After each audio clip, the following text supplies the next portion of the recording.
Assalamualaikum warahmatullahi wabarakatuh. Alhamdulillahilladzi hadana li hadza wa ma kunna linahtadiya laula an hadanallah. Asyhadu an la ilaha illallah wahdahu la syarika lah wa asyhadu anna Muhammadan abduhu wa rasuluhu la nabiyya ba'dah.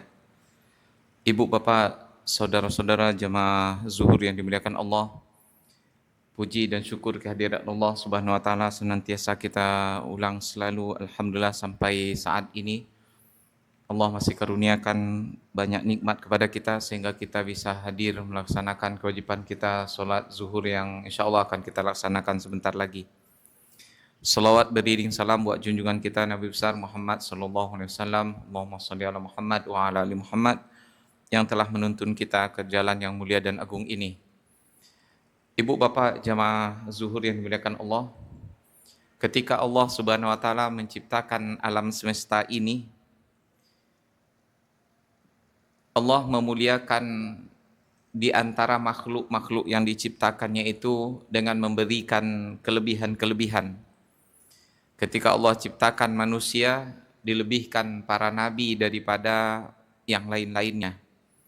Ketika diciptakan malaikat, Allah muliakan di antara malaikat tersebut seperti Jibril, Mikail, Israfil, dan yang lainnya, yang padahal jumlah malaikat itu tidak bisa dihitung. Wa ma ya'lamu junuda rabbika illahu, tidak ada yang bisa mengetahui jumlah tentaranya Allah, malaikatnya Allah itu, kecuali Allah itu sendiri. Kemudian ketika Allah menciptakan bumi ini, dimuliakan beberapa tempat di antara tempat-tempat yang lain. Seperti Allah muliakan Tanah Haram dan Madinah. Kemudian Allah muliakan tempat-tempat yang dijadikan sebagai masjid. Sehingga kita tidak boleh berbuat bebas seperti di tempat lain kalau kita berada di tempat ini. Apalagi ketika kita berada di Tanah Haram, Makkah dan Madinah. Dan ketika Allah ciptakan waktu, Allah muliakan pula beberapa waktu.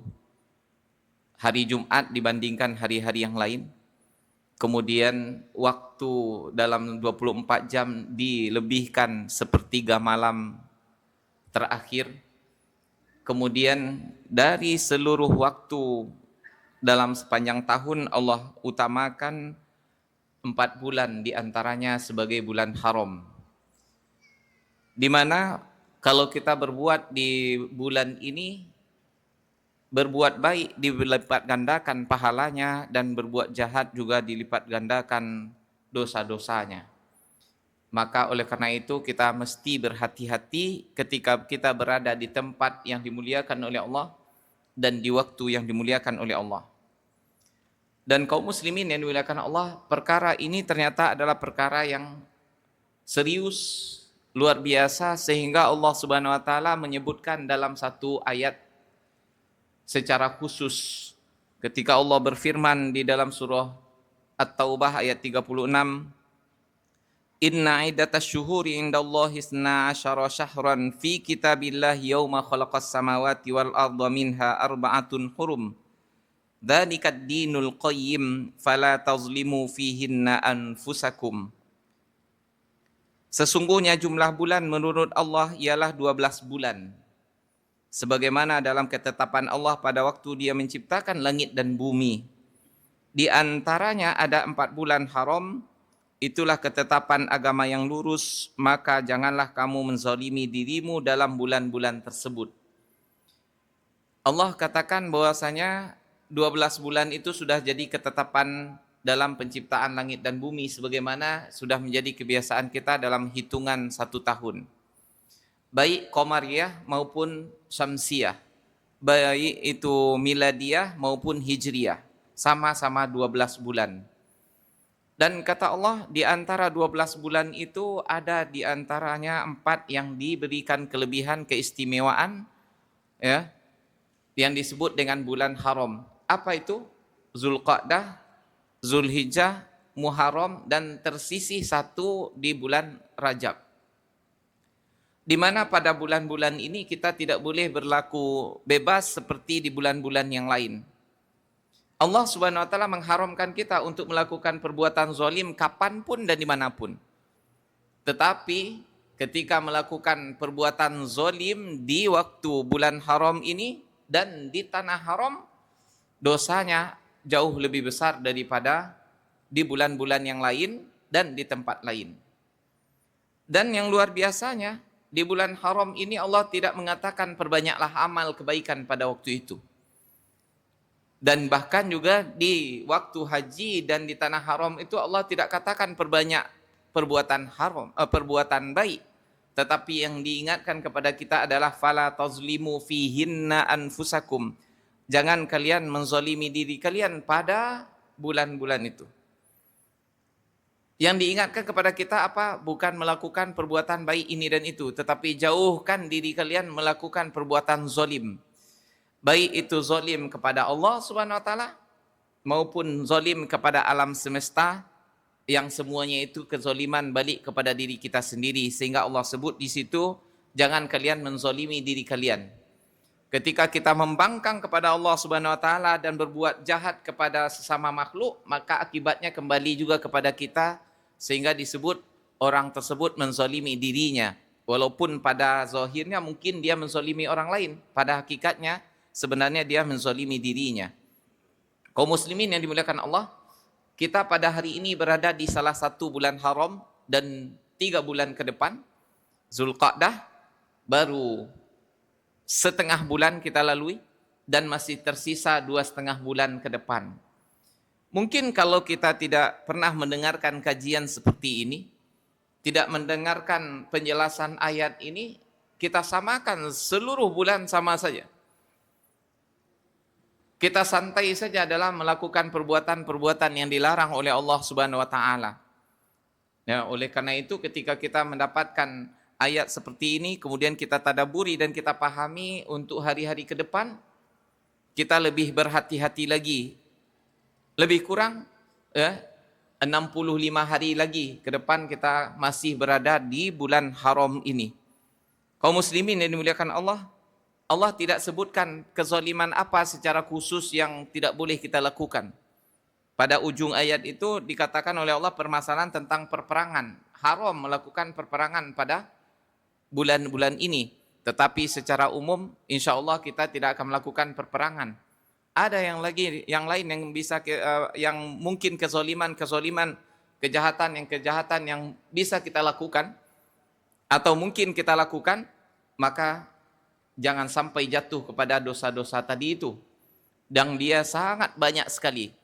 Baik itu kezaliman kepada diri kita sendiri dengan melanggar aturan-aturan Allah Subhanahu wa taala, meninggalkan salat atau melakukan dosa-dosa yang berakibat langsung kepada diri kita seperti berjudi, berzina, kemudian mabuk-mabukan, narkoba dan yang lain-lainnya, atau menzalimi orang dengan merampas hartanya, menyakiti mereka yang menurut kita barangkali dalam keseharian kita adalah suatu yang sepele saja. Contohnya apa? Buang sampah sembarangan, merokok di tempat umum di depan orang lain sehingga orang merasa tersakiti namun kita tak peduli. Mungkin menurut kita ini adalah sesuatu yang ringan saja, santai saja, tetapi barangkali nanti ketika dihisap oleh Allah adalah sesuatu yang sangat berat untuk kita pikul, kita tanggungkan. Oleh karena itu, kaum muslimin yang dimuliakan Allah pada bulan-bulan ini, ya, begitu juga dengan bulan yang lain, tetapi lebih pada bulan-bulan ini kita berhati-hati, jangan sampai melakukan dosa, mulai dari dosa yang paling ringan mungkin menurut kita sampai dosa yang paling berat. Kenapa? Karena di sisi Allah sebenarnya tidak ada yang sepele. Ketika kita meremehkan dosa, pada waktu itulah sebenarnya kita melakukan dosa besar.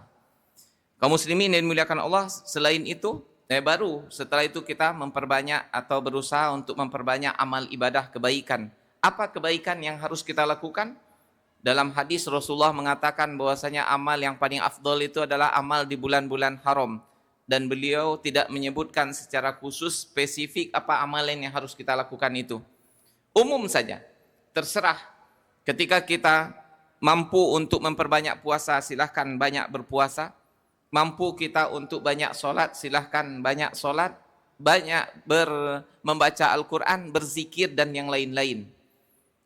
Ada di antara kita diberi oleh Allah kemudahan untuk tahajud di malam hari, tetapi mungkin dia tidak kuat untuk berpuasa di siang hari, silahkan tahajud dia perbanyak. Tetapi alangkah indahnya ketika kita bisa melakukan ini, itu walaupun serba sedikit. Tilawah Al-Quran setiap hari kita buka mushaf dan kita tadaburi ayat-ayatnya. Kemudian sholat sunnah di samping sholat wajib, dan sekali-sekali kita mungkin bisa berpuasa sunnah, mungkin Ayyamul Bid seperti sekarang, atau Senin Kamis, atau Senin saja. Kaum muslimin yang dimuliakan Allah, yang penting kita rasakan apa yang dimudahkan oleh Allah, maka itu kita pegang erat-erat. Tapi untuk keseluruhan kita mau tidak mau harus meninggalkan dan menjauhi dosa sejauh-jauhnya. Baik bagi kita yang berada di negeri seperti ini, maksudnya bukan berada di tanah haram, tetapi kita sekarang di bulan haram. Lebih lagi bagi orang yang diberikan oleh Allah nikmat pada tahun ini untuk melaksanakan haji. Jangan yang kita pikirkan ketika beribadah haji itu adalah memperbanyak ibadah saja, tetapi lupa untuk meninggalkan dosa-dosa. Bahkan jauh lebih penting kita menjauhi dosa daripada kita memikirkan banyak melakukan pahala. Ada di antara kita pergi haji, bersemangat sekali untuk mencium Hajar Aswad. Tapi tak peduli orang di sekitar kita terinjak, terhantam, tertenju mungkin, tersakiti. Yang penting kita mencium Hajar Aswad. Padahal mencium Hajar Aswad itu hukumnya sunnah saja. Menyakiti orang lain hukumnya haram. Apalagi menyakiti orang di tanah haram, di Masjidil Haram. Alangkah besar dosa yang kita dapatkan. Kemudian yang lain-lain. Biasa umpamanya ketika lagi melaksanakan ibadah haji, istirahat, mungkin pulang dari Masjidil Haram, duduk di lorong-lorong hotel. Kemudian awalnya bicara mungkin keseruan tadi kita berada di Masjidil Haram, tawaf, sa'i dan segala macam. Kemudian berpindah cerita tentang teman sesama jamaah haji kian kemari tanpa terasa mempergunjingkan orang. Kita berada di musim haji di tanah haram, di bulan haram. Oleh karena itu, apakah mungkin hal seperti ini menjadikan kita menjadi haji yang mabrur? Sementara haji yang mabrur itu kata ulama adalah bukan orang yang hajinya banyak ibadah di tanah haram. Tetapi yang haji mabrur itu adalah orang yang tidak melakukan dosa ketika dia melaksanakan haji tadi itu. Saya ulangi ibu bapak, orang yang hajinya mabrur itu menurut penjelasan ulama bukan orang yang banyak melakukan tawaf, sa'i, zikir, tamat baca Quran di sana, bahkan mungkin boleh jadi dia berpuasa di tanah haram, banyak bersedekah, berkurban. Ternyata bukan itu. Tetapi yang haji mabrur itu adalah haji yang dari awal sampai akhir tanpa melakukan dosa sedikit pun. Memang berat, luar biasa ternyata. Oleh karena itu, yang menjadi perhatian kita baik di tanah haram maupun di luar tanah haram, di bulan haram atau bukan di bulan haram, ya, bukan sekedar untuk memperbanyak ibadah ini dan itu, tetapi yang lebih menjadi perhatian kita sebenarnya lebih penting itu menjauhi dosa-dosa. Dan alangkah mudahnya dosa-dosa itu menimpa diri kita pada hari ini. Mungkin menurut kita aman-aman saja, tetapi ketika kita membuka ini, tanpa sengaja kian kemari tangan kita scroll, nonton ini, membicarakan itu, bahkan walaupun tidak bertemu dengan orang, kita bisa memfitnah dan bergunjing melalui ini. Oleh karena itu, ibu bapak yang dimuliakan Allah, kita yang paling penting adalah menyadari bahwa perbuatan kita ini ada yang salah, kemudian kita berhati-hati dan memohon kepada Allah Subhanahu wa taala agar dijauhkan dari dosa tadi itu. Orang yang disayangi oleh Allah Subhanahu wa taala bukanlah orang yang sekedar banyak ibadah atau diringankan oleh Allah bagi dia untuk melaksanakan kebaikan-kebaikan, tetapi orang yang disayangi oleh Allah itu adalah orang yang dijauhkan dari berbuat dosa. Mungkin di dalam hatinya ada keinginan untuk berbuat dosa, tetapi Allah tutupi kemungkinan dan kesempatan untuk itu. Berarti dia adalah aziz indallah, orang yang mulia di sisi Allah Subhanahu wa taala. Oleh karena itu jangan sampai kita justru yang melangkah menuju apa yang dilarang oleh Allah tadi itu, sehingga kita jatuh berguling-gulingan melakukan apa yang diharamkannya. Barangkali itulah yang dapat kita sampaikan. Mudah-mudahan kita dibimbing selalu untuk terjaga dari dosa sampai kita bertemu dengan Allah dalam keadaan bersih dari segala noda-noda. Aku qauli hadza wa astaghfirullah li wa lakum. Subhanakallahumma rabbana wa bihamdika asyhadu an la ilaha illa anta astaghfiruka wa atubu ilaik. Assalamualaikum warahmatullahi wabarakatuh.